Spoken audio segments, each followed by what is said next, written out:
So next up, we have animator Stephen Christian, who's a medical student in Reno, Nevada. Cütie Catcherz is an interactive comic book about a child's toys who team up to stop a mysterious outbreak. This adventure story blends animation and augmented reality to deliver skincare education. This is Cütie Catcherz.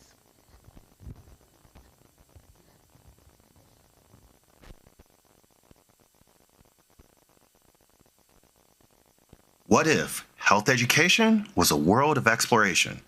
I'm Stephen Christian, a medical researcher, animator, and business owner, and I'm excited to introduce you to my latest project, Cütie Catcherz, an immersive series turning medical education into quirky adventures.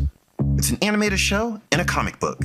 It's immersive. At this point in the project, I need to create a series Bible, something to hire a team and expand the series. So here's a sneak peek.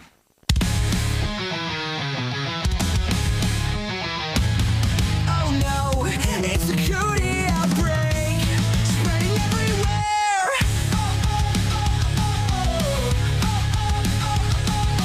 Roscoe's lost, the night turns black. Cütie swarming, no way back. Fists clenched tight, we make our stand. Save our friend, we've got a plan. Time, last chance, the time is now. Cütie Catcherz, take him down! On the island of Iltopia lives my buddy Roscoe, a boy excited for a weekend picnic with his playground crush, Vanessa, when a mysterious cootie outbreak spreads across the island, causing people, including Roscoe, to vanish, leaving behind his trusty stuffed animal, Nimbus. Determined to find Roscoe, Nimbus magically comes to life, teams up with Spicy Pickles and Rambo, and embarks on a daring quest. They soon discover the source of the outbreak, King Cütie, who plans to infect everything across the island. With 5 days left until Roscoe's picnic, the Cütie Catchers race against the clock to catch all the cooties, stop the infection, and save Roscoe before it's too late. This is a story about resilience, teamwork, and friendship. Designed for preteens and young adults, the same group catching real-life cooties. Inspired by Diary of a Wimpy Kid, Magic School Bus, Osmosis Jones, and Paper Mario. All you have to do is grab a book, download the app, scan a page, and watch it all come to life. Think of it as an animated show inside a book. You can read it, watch it, listen to it, and much more. With my patent-pending headset, you can enjoy all the immersion without the hassles of holding your phone and a book. My approach to immersive storytelling is unique. I take you beyond the page, making everything a storytelling device to service the adventures. This is more than just a story. It's a world of exploration. It's immersive. Fun fact, cooties are real. They are the main bacteria that causes acne. And in 2016, the main researcher renamed it Cutibacterium to give everyone in America cooties overnight.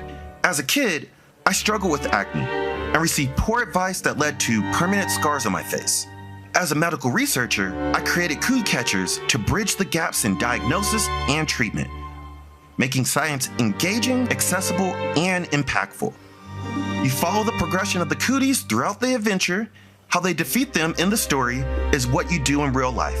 Currently, this project would take me about 5 years to complete alone, which is far too long. I am seeking $55,000 to create a detailed professional series Bible packed with story arcs, character designs, and production guidelines. Everything I need to hire animators, developers, writers, and designers to accelerate this project. Ultimately, the goal is an immersive experience that entertains, educates, and empowers, teaching skin health using evidence-based practices. This is the first step towards that goal. With your support, we can revolutionize health literacy and empower young people to take control of their well-being. So join me and Nimbus as we catch all the cooties and make the world a better place. Thank you, Steve. Welcome, Stephen. I just have to say, it's immersive. What a fun pitch. So, Megan, do you have any questions about Cütie Catcherz? Not at this very minute. That's cool. Jacqueline or John? Sure. I have a question about how the education around skin health connects into the story of the journey and the disappearance of the young boy and the journey that the friends go on to get him back. Yeah. So, hi, I'm Steve. This is Nimbus. He's one of the Cütie Catcherz that comes to life. Being in medicine, one of the things that you learn is that half the battle was learning the medicine, and then half the battle was actually being able to communicate that. And so everything that we sort of see as creatives has to be sort of grounded in reality. And with medicine, it's all about storytelling. And so quite literally, this is a mechanism of action for how you have acne, and the Eyeland is a proxy for the face. Cooties are actual real bacteria, so you could just essentially let your mind wander and lean into that creative aspects, right? And so one of the things that happens is there's trees planted, and trees have roots. In the story, they're kind of like hair follicles. And so what the actual cooties do is they infect the hair follicles, and then they erupt. And so in the story, they actually infect the trees, and they get rooted, and then they sort of bubble up and erupt. I do now. Sure. Sorry, I just had to have a minute. So what's the actual age range? The age range is pretty much anybody that's prone to cooties. And so middle school, high school, I think those formative years, I think for me personally, once I started to have acne outbreaks and everything, it became more about how do you manage that and have an experience that doesn't leave you with scars on your face. And so right now my skin looks pretty clear, but it's took a decade to get it to that point. And so if, based off of my experience in medicine, if we could catch it early on and set people up for success, before things get worse, then, why not try? And excuse my ignorance for this, but is there opportunities for funding from Big Pharma for this, or not, or definitely not? Like, this is complete ignorance on my behalf. Oh, no, I'm in med tech, Yeah, right? I'm on the that's what I'm technical asking. side, I'm on the medicine side. And so for all intents and purposes, everybody has to go to the doctor. Everybody, we're still talking about the same population that's served. Regardless of how you feel about Big Pharma, at the end of the day, if you are sick and you need medications, who's going to be able to provide those services for you? And so it's all about working collaboratively with people to make access points a lot more accessible. I'm not sure that answered the question. It didn't. It didn't. But it was well done. Right, yeah. No, yeah, I will, anybody that wants to support this project, it's all about creating access points for people that have voids within dermatology and skincare. Right. And so if they want to support this, they know why I'm doing this. Yeah. And so if they want to support it, I don't see why I would, be opposed to it. Thank you. John, any questions? Yes, well done. I really thought that was fantastic. Thank you. I also loved Island Fever. I thought that was a great project that you also had. How much work is needed, and who are your crew? Yeah. So one of the things that is very difficult being in medical school is trying to find consistent collaborators. And so hopefully with the support, I'm able to actually hire consistent collaborators and have them, be able to work with me long term. And so right now, my goal is to have a project manager, definitely an animator. I already have an artist, and so some of the work that you saw there was one of the artists that I've been working with. And then I'm also an animator. And so for me, this has also been a part of, a point of artistic therapy because, I'm deep in medical school, and I don't know if you guys know, but it's kind of tough. And so I always made it a point since my last board exam to just try to make space for me to be creative. And so with that, I don't want to give off everything, but I'm constantly reminded with everybody that knows me that I'm in medical school, so I can't do everything. And so with this is sort of my opportunity to branch out.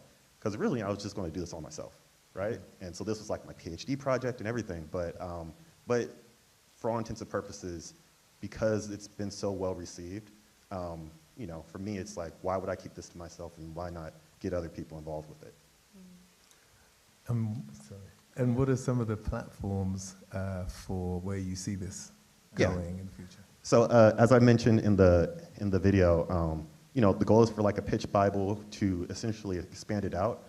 A little bit of the technical side of this, most augmented reality and virtual reality are sort of XRs built on mobile platforms. And so Android and iOS, and they're all built pretty much on game engines. And so because of that, There's avenues for video games, choose your own adventures. Obviously, I create animated shows and books, but even having scripted TV shows and even educational shows on like public media. And so I think as I come into my own as a double doctor, there's an aspect of communication and an aspect of building community around these ideas that's really empowering. And so since I plan to do that in my own practice, why not do that in my own creative practice and have that complement everything? Jacqueline, did you have another question?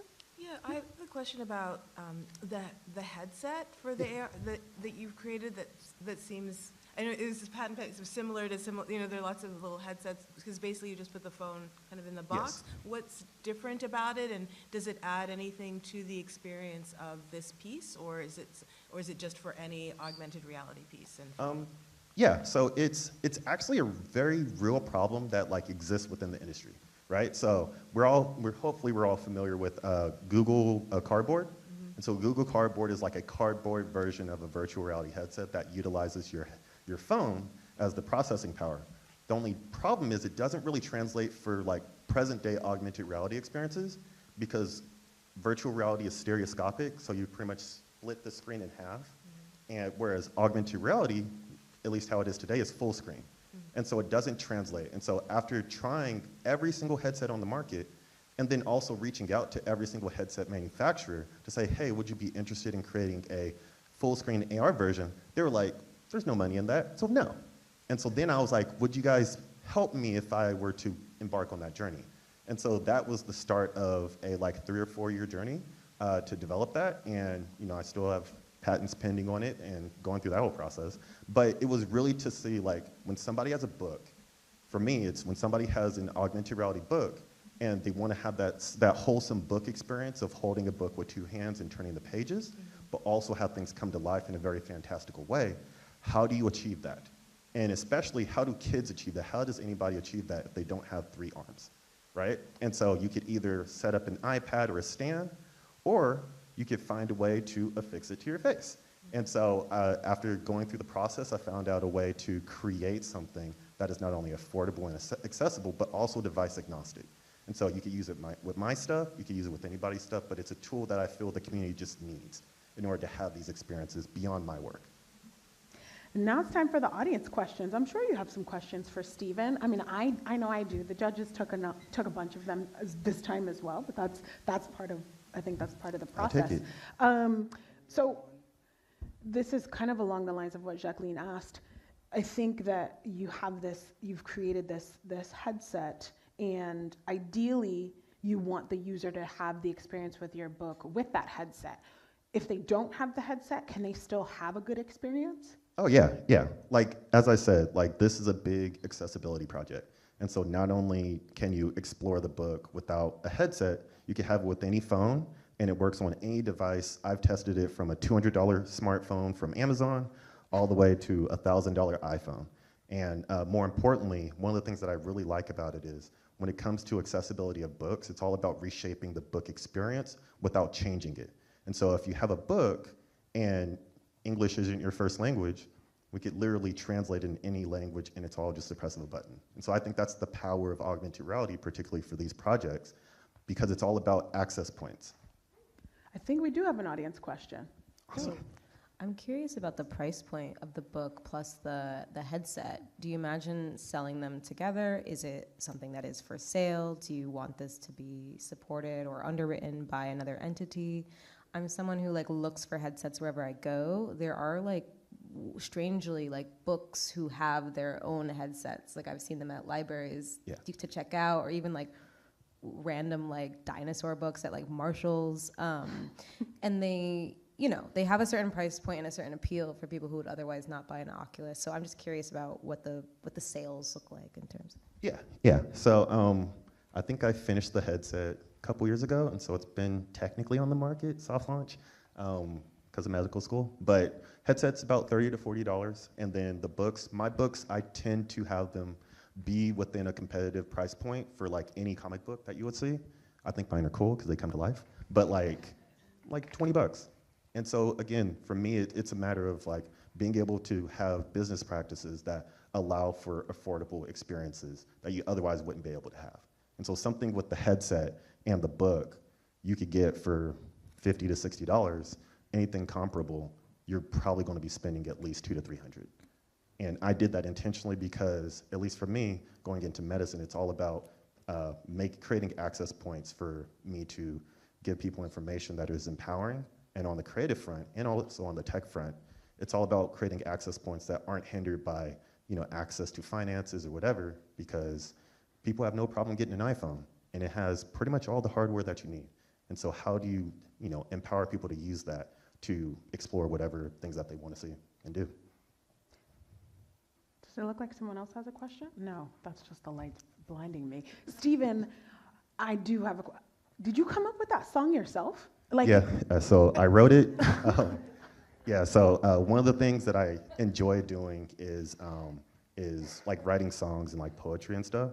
And so I don't feel like I'm like very confident as a like prose writer, but I've been a comic book illustrator and cartoonist for like the past 15 years. And so the things that I write are the things that people see. And so one of my cousins passed away my first week of medical school, and another one of my friends passed away the last week of medical school. And I ended up creating this character to essentially give their sons for like, for Christmas. And so as I sort of went down that journey, Nimbus and all the characters that I created provided an avenue for me to just sort of like process all the emotions that I had. And so one of that missing pieces was sort of like, what is the soundtrack to all these things? And so since both of them were very into music, I have a background in music, kind of. I play a lot of instruments, but not professionally. And so I felt like this was an avenue to really like tap into that culture and tap into something that's like very holistic me. Oh my God, it was perfect, the perfect soundtrack. Okay, last question for you. Let's be a little more in the weeds. What are the two most pressing kind of roles that you would need to hire if you win and you're working to create this Bible? Yeah, so two things that I just need in general as somebody that is in medical school and working on their PhD and also doing all this stuff on the side is, one, I need a project manager because I can manage my time, but things get lost all the time. And then finding an animator, as an animator, finding an animator is really, really hard. It's just an issue altogether. There's not a lot of animators, and so being able to work with an animator and develop something is a long-term relationship for future books. Like that, I'm waiting for the opportunity to like have that fall in my lap. Perfect. I don't know if our online person is still here, but we got no questions online. Well, Stephen, thank you so much. And we're halfway through our lineup. So let's take a quick 5-minute break before we hear the last 3 pitches left.